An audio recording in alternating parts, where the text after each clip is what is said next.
We have a challenge, a heavy disease burden in poor settings. We know that poverty itself is a major contributor to this disease burden. We know that most of the causes of disease are preventable or treatable. The question is how to design a delivery system in health and in the related sectors at low enough cost that it's possible to make great headway even in the midst of poverty. Solving that problem has a huge, huge benefit. Not only would it tremendously improve health, and we already see such improvements on the way, but it can break the poverty disease spiral and turn it into a health development upward spiral. That's our goal. The starting point for designing an appropriate health system is the science of public health. But what is public health? We know what medicine is. We think of doctors and nurses. They're treating individual patients. Public health could be called population health. It is treating the health of a large population, and partly, of course, through the work of doctors and nurses, but also through other tools that don't necessarily depend on doctors and nurses, through attention to safe drinking water, through attention to the access of the community to anti-malaria bed nets, through attention to widespread coverage of effective vaccines against the vaccine-preventable diseases. So public health looks at health from a population perspective and scientifically addresses what should be done. The answer differs. Differs by location, differs by income level, because the answer in public health depends on the disease burden that needs to be addressed. I regard public health as being not only highly effective, but quite systematic. And I would describe the public health approach this way. First, understand the epidemiology of disease. That means understand the nature of the disease burden in a particular population. What is the DALY count, the disability adjusted life years? What is the prevalence of the disease, that is, its frequency in the population? What is the incidence of the disease, the number of new cases in a given time period? Epidemiology measures the disease burden in a systematic way and also focuses on the transmission mechanisms. Is the disease transmitted person to person? Is the disease transmitted by an intermediate vector, so-called, such as the Anopheles mosquito, which bites one person infected with malaria and then later on bites another person, transferring the infection to that second person, in which case the mosquito is serving as the vector of that disease. So the epidemiologists need to understand a lot about what kinds of diseases, who's affected, how the diseases are transmitted. The second stage of good public health thinking is to examine the feasible and desirable interventions. What should be done? A lot of public health comes packaged essentially as apps. There's an app for vaccines. There's an app for distributing anti-malaria bed nets. There's an app for antenatal care. There's an app for safe childbirth. Of course, that's not the way that the public health specialists might phrase it. They use the term interventions. But what they mean is systematic packages that address particular conditions: how to deworm, how to control malaria, how to ensure safe childbirth, how to ensure neonatal survival, how to get a good nutritional outcome, how to face a diarrheal disease, how to break a cholera epidemic. These are the interventions. Based on the epidemiology, proceed to understand what are the interventions, both within the health sector specifically and in the closely related sectors of nutrition, farming, safe water infrastructure, and the like. Third is systems design. You have a list of interventions. Every child should get an immunization. Every household should have bed nets. Every mother should have antenatal visits. Every newborn should be visited by a health worker. Great. That's a list. That's a bunch of bullet points. How to deliver that list effectively, real implementation. That, in essence, is about systems design. Who should do that work? Who should give immunizations? Is that doctors? Is that nurses? Is that clinical officers? Is that community health workers? How should bed nets get distributed? Who guarantees the supply chain of medicines? Who reads a diagnostic test? Who manages the workforce? Who supervises the workers for their honesty or for their level of training and their competency? This, of course, is the kind of challenge that a business faces in running an organization. Running a public health system is quite a complicated challenge. Building that system, often nearly from scratch in a very poor setting, is extremely important because it comes to the question of training, recruitment, job designations, and so forth.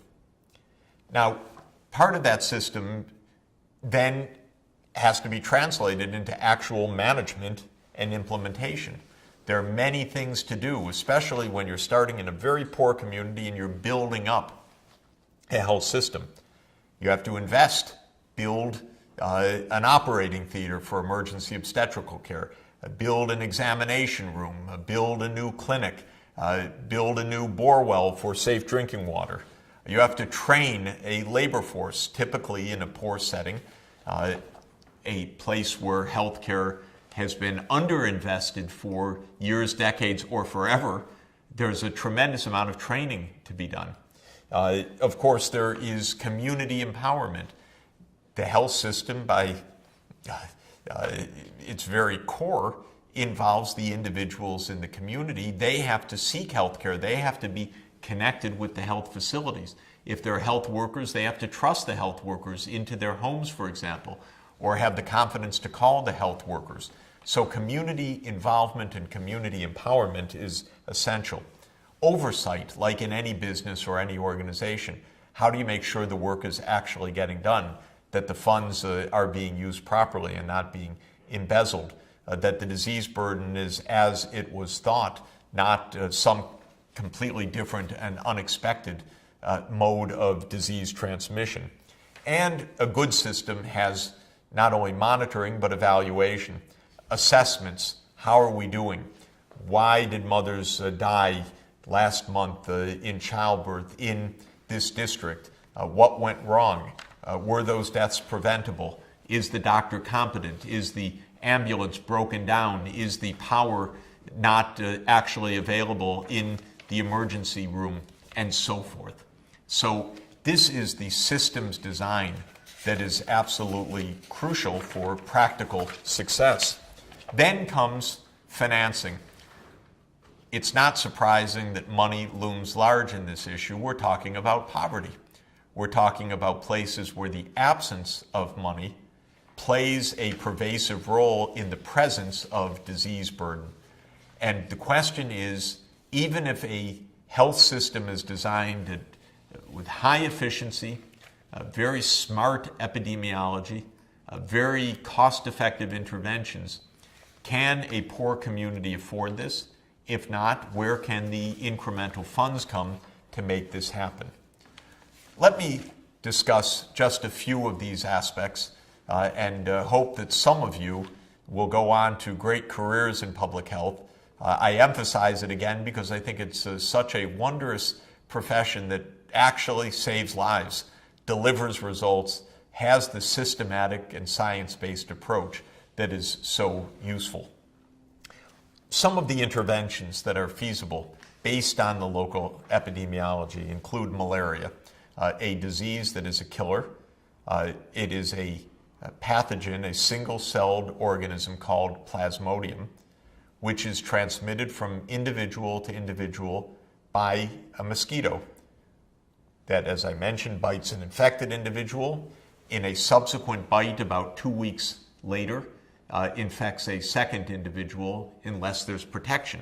What kind of protection? Well, it could be medicines that kill the pathogen in an infected individual, and it could be a prevention, what's called vector control, because the mosquito is the disease vector.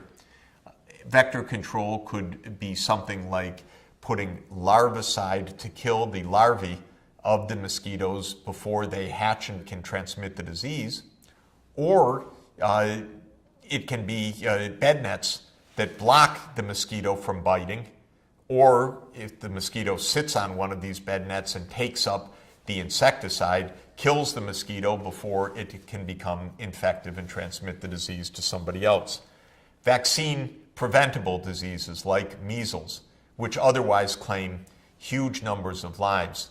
But we have many, many vaccines that are highly effective, but often don't reach the children in need. Deworming, as I've already mentioned, infections like hookworm, which are very debilitating for children, rob children of nutrients, create a loss of physical growth, and many, many other terrible health problems, but are easily solved by very low-cost deworming medicines. The problem is the children aren't getting them. Neonatal survival, a child's born but doesn't take a first breath. But it's known that there are simple interventions that the pediatricians call helping babies breathe, simple resuscitation techniques that at almost no cost could save huge numbers of newborns' lives. Famously, oral rehydration. When a child has a severe case of diarrhea and is losing water and can die from the diarrhea itself, that child needs to be rehydrated to have fluids reestablished, and the right kind of solutions can rehydrate the child and save lives. And this has been now known for many decades that even community health workers without medical degrees or nursing degrees can effectively provide oral rehydration and save children who would otherwise die. Antibiotics to fight respiratory infections. Many other kinds of preventions. A notable one that is a major global effort now is to prevent the transmission of an HIV virus from an infected mother to a newborn. Because it is the case that if a mother with HIV infection that may or may not yet be AIDS has a child, that child has a reasonable chance, maybe a third or a half, if no precaution is taken, to contract HIV in childbirth or subsequently in breast milk during breastfeeding.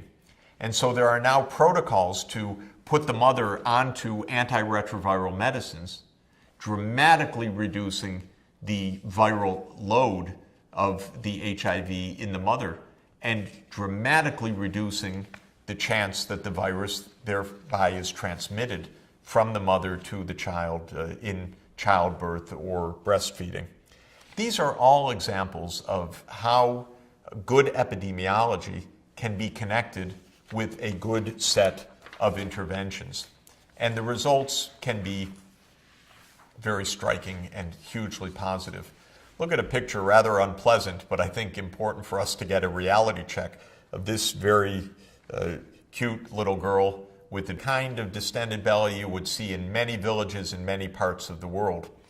Have a look at what came out of that belly. You see a horrifying plate full of worms that came out after the little girl was administered with the basic, very low-cost anti-worm infections.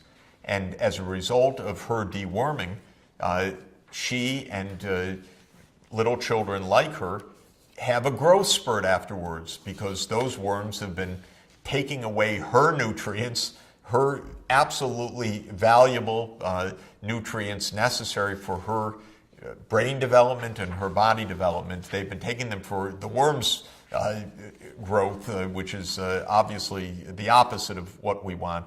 Deworming, therefore, allows a growth spurt, just like disease control allows an economic spurt in countries that are otherwise burdened by massive disease burden. This set of interventions and others like them, properly identified through good epidemiology, can be administered at low cost in a highly effective, very low cost health system. In today's dollars of, the year 2013, the cost of such a basic primary health system addressing the diseases, conditions that I just described might reach no more than $60 per person in the community per year. A remarkably low cost to address all of those disease conditions. And you would say, $60 per person per year to save all those lives and to reduce the disease, why hasn't it happened?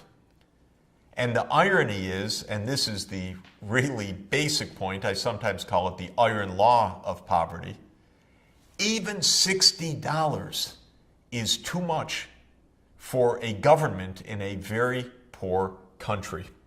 And this, I think, is the part that's hard for us to appreciate, because we assume, and again, it makes sense intuitively, it's just not correct, that if this kind of disease continues in poor communities, maybe the government's not trying very hard. That's not correct. Consider the following.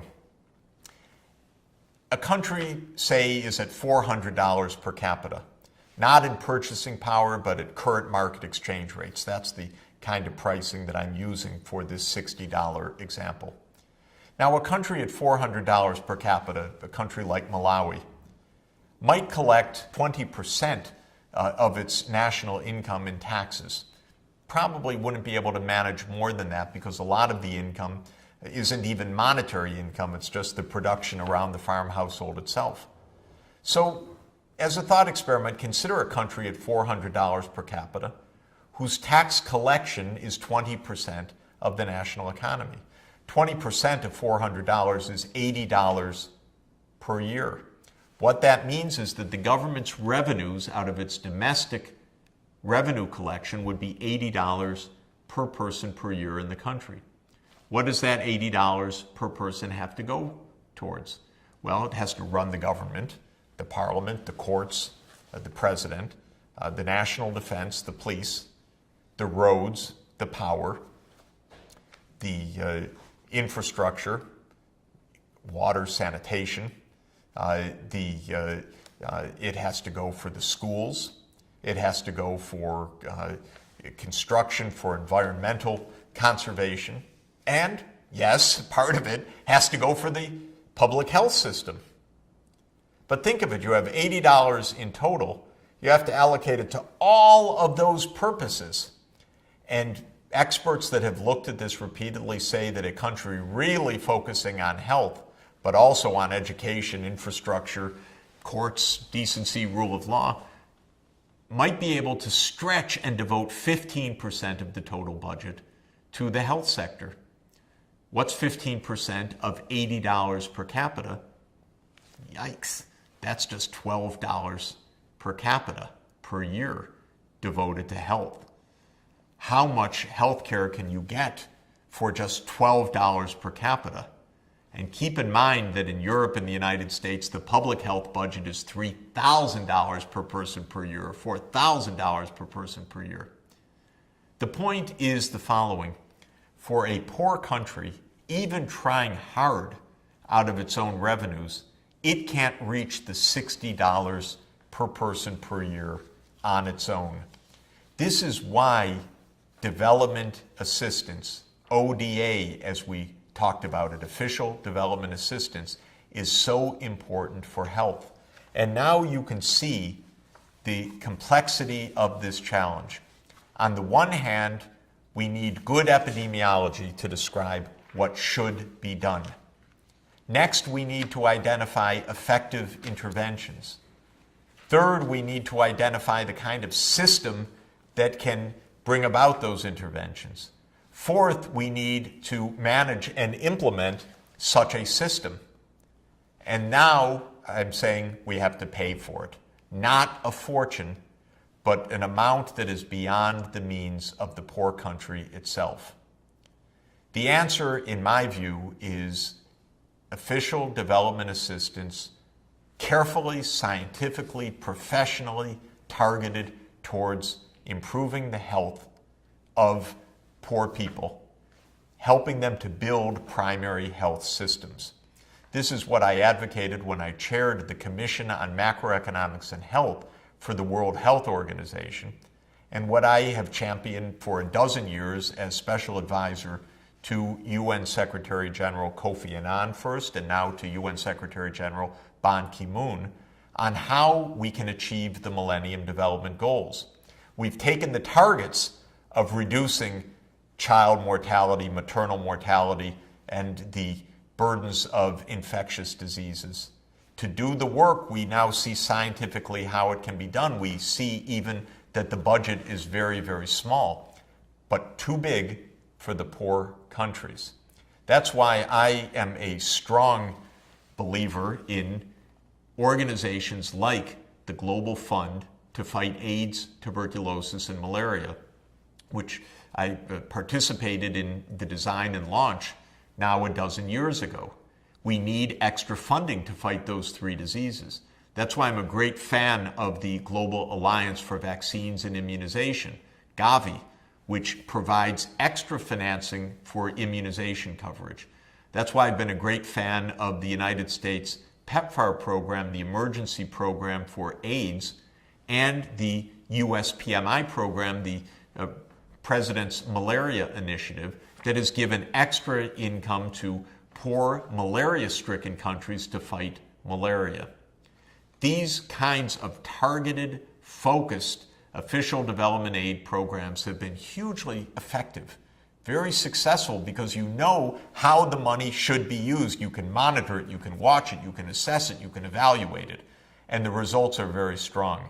And what's heartening is the figure that you're looking at of the takeoff of official development assistance, especially bilateral assistance, that is from governments to to low-income country governments, especially after the year 2000, because it is with the Millennium Development Goals that these great breakthroughs are being achieved.